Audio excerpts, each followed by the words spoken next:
Joey, mahal na mahal kita. Alam mo yan.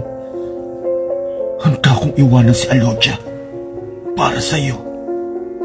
Joey, alam ko, mahal mo rin ako.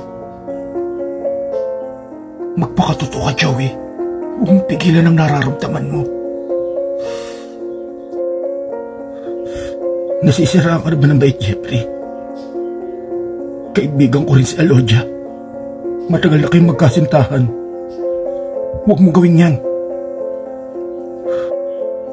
Hindi ko kayang saktan si Alodia. Kahit may nararamdaman ako sa'yo. Kaibigan ko siya. Ayoko siyang masaktan. At ilalahanin mo, Jeffrey, ang lalaki para lang sa babae at ang babae para lang sa lalaki. Ang pag-ibig ay walang kinikilalang kasarian. Bago na ang panahon ngayon, Joey. Hindi na kagaya ng unang panahon. Tanggap na ngayon ang lahat ng uri ng pag-ibig. Huwag mong pigilan ang nararamdaman mo, Joey. Mahal kita. Mahal mo ko. Hindi ko binabaliwala ang nararamdaman mo. Nagpapasalamat ako sa pagmamahal na yan. Pero mas may higit na mahal ako. Ang aking pananampalataya, ang aking paniniwala. Bago nga ang panahon ngayon, maaaring tanggap ng maraming tao ang pag-ibig na gusto mo. Pero hindi ako. Iba ang paniniwala ko, Jeffrey.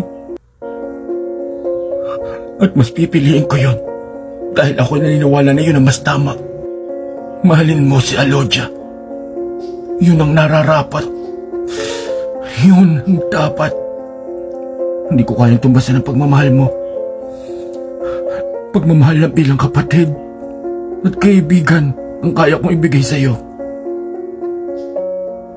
Inilayo na ako ng paniniwala mo at pananampalataya mo sa akin. Huhusgahan mo na rin ba ako? Kaya ng paghuhusga na iba ng mga katulad ko ay dapat lamang sa impyerno, makasalanan.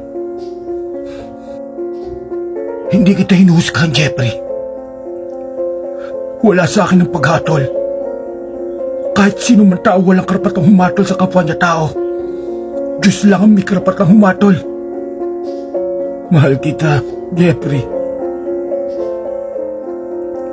Pero mas mahal ko ang Diyos. Mas gusto ko siyang sundin. Mas gusto ko siyang paglingkuran. Salamat sa pagmamahal mo, Jeffrey. Mahal din kita. Pero mas mahal ko siya.